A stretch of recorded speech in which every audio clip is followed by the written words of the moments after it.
Hello guys, welcome to my channel. நான் உங்கள் யுவராஜ். நீங்கள் பார்த்து கொண்டிருப்பது யூ சீரியஸ் யுவராஜ்.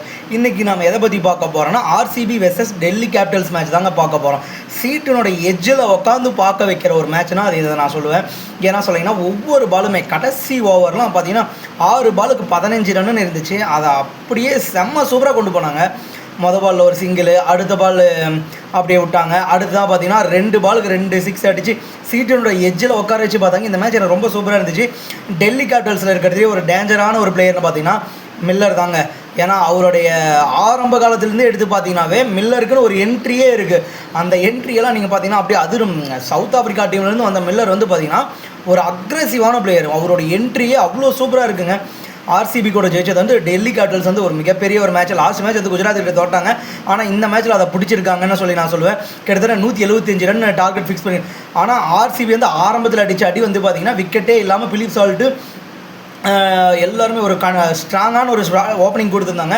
கிட்டத்தட்ட 13 ஓவருக்கு இருக்கப்பயே கிட்டத்தட்ட 130-135 ரன் அடிச்சிட்டாங்க. ஆனால் அடுத்ததாக விழுந்ததெல்லாம் சரிஞ்சு சரசரன்னு எல்லாருமே ஈஸியாக விட்டுட்டாங்க. ஆனால் அதையெல்லாம் பீட் பண்ணி கிட்டத்தட்ட 175 ரன் டார்கெட் ஃபிக்ஸ் பண்ணாங்க. பிலிப் சால்ட் பார்த்தீங்கன்னா கிட்டத்தட்ட 38 பாலுக்கு 63 ரன் அடிச்சிருந்தார். அடுத்ததாக நம்மளுடைய கேப்டன் விராட் கோலி சொல்லவே முடியாது. அவருடைய பேட்டிங் எப்படி இருக்குன்றது தெரியும். 3 4ல் 13 பாலுக்கு 19 ரன் அடிச்சிருந்தாங்க. அடுத்ததாக படிக்கல் 13 பாலுக்கு 18 ரன். கேப்டன் ராஜத் பட்டியில் வந்து பார்த்தீங்கன்னா 4 பாலுக்கு 8 ரன் அடிச்சிருந்தாங்க. வழக்கம் போல் டிம் டேவிட் அவங்க பங்குக்கு 17 பாலுக்கு 26 ரன் அடிச்சிருந்தார். அவரோட ஜித்தேஷ் சர்மா விக்கெட் கீப்பர் 20 பாலுக்கு 14 ரன் அடிச்சிருந்தாங்க. ரொம்ப சூப்பராக ஆடிருந்தாங்க. எனினும் அந்த டீம் வந்து பார்த்தீங்கன்னா 20 ஓவர் முடியல 8 விக்கெட் இழப்பில் 175 ரன் அடிச்சிருந்தாங்க. இதை சேஸ் பண்ணி இறங்கின கிட்டத்தட்ட பவுலிங் எப்படி போட்டிருந்தாங்கன்னா நபி வந்து பார்த்திங்கன்னா 3 ஓவருக்கு 36 ரன் போட்டிருந்தாங்க. அடுத்த முகேஷ் குமார் வந்து பார்த்திங்கன்னா 4 ஓவருக்கு 32 ரன் போட்டு ஒரு விக்கெட் எடுத்திருந்தார். லுங்கிங்கிடி வந்து பார்த்திங்கன்னா 4 ஓவருக்கு 39 ரன் 2 விக்கெட். குல்தீப் யாதவ் 4 ஓவருக்கு 32 ரன் 2 விக்கெட் எடுத்திருந்தார். நடராஜன் வந்து பார்த்திங்கன்னா 2 ஓவர் தான் போட்டார் 16 ரன். அடுத்து அக்சர் பட்டேல் 3 ஓவர் போட்டு 18 ரன் கொடுத்து 2 விக்கெட் எடுத்திருந்தார்.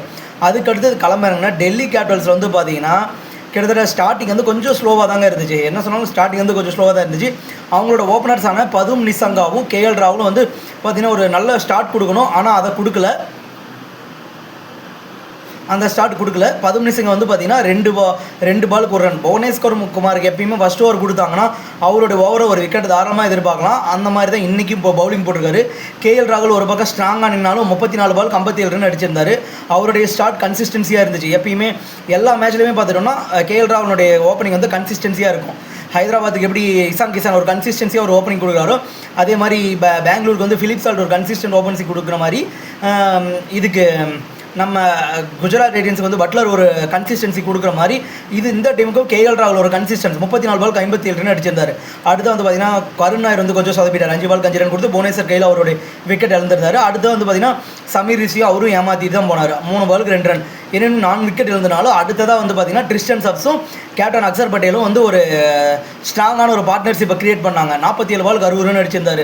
ட்ரிஸ்டன் சப்ஸ் நாட் அவுட்டுங்க. கிட்டத்தட்ட ஒரு 6 4 4 அடித்து பயங்கரமான ரன் அடிச்சிருந்தார். அக்சர் பட்டேல் அவரோட பங்குக்கு கேப்டன் அவரோட பங்குக்கு 19 பாலுக்கு 26 ரன் அடிச்சிருந்தார். அக்சர் பட்டேலோட கேப்டன்சியில் கொஞ்சம் சூப்பராக இருக்கிற மாதிரி எனக்கு தோணுது. ஏன்னா அவர் கொஞ்சம் இப்போ கேப்டன்சி நல்லா பண்ணிட்டு இருக்காரு. அவர் எனினும் அவருடைய விக்கெட் வந்து 19 பாலுக்கு 26 ரன் அவுட் ஆகிட்டார். கடைசியாக வந்தவர் தாங்க டேவிட் மில்லர். ஒரு டேஞ்சரஸ் ஓப்பனிங் வச்சிருக்க இந்த டேவிட் மில்லர் வந்து பார்த்திங்கன்னா ஆரம்பத்துலேருந்து ஒவ்வொரு டீம்லையுமே மிடில் ஆர்டரை வந்து ஸ்ட்ராங் பண்ணிகிட்டே இருக்காரு. நானும் பல ஐபிஎல்ல பார்த்தேன்னா இவருடைய கன்சிஸ்டன்சி கடைசி 5 பால் கொடுத்தீங்கன்னா கூட அதில் வந்து பக்காவாக விளையாடக்கூடிய ஒரு பொருத்தமான ஆள்னு சொல்லலாம் இவரை. எனினும் கடைசி எட்ஜில் உட்கார வச்சு உங்களை ஒவ்வொரு நிமிஷமுமே ஒரு எண்டில் வந்து கொண்டு போய் ஒரு சூப்பரான ஒரு ஃபினிஷ் கொடுக்கறதுக்கு டேவிட் மில்லரால் ரொம்ப சூப்பராக முடியுங்க. எனக்கு இந்த மேட்ச் ரொம்ப பிடிச்சிருந்துச்சு.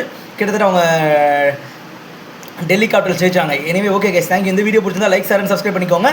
அடுத்த வீடியோவில் பார்க்கலாம். அடுத்த மேட்ச் வந்து பார்த்தீங்கன்னா ஹைதராபாத்துக்கும் சென்னைக்கும். சென்னை வந்து டாஸ் வின் பண்ணி பவுலிங் செலக்ட் பண்ணியிருக்காங்க. ரொம்ப சூப்பராக இருக்கும் போது அந்த மேட்சும் நல்லாயிருக்கும். ஓகே கைஸ், பாருங்கள். Thank you guys. அடுத்த ஹைதராபாத்துக்கும் சென்னைக்குமான மேட்ச் வந்து நாளை காலையில் ரிவ்யூ போடுறேன். Thank you guys, thank you.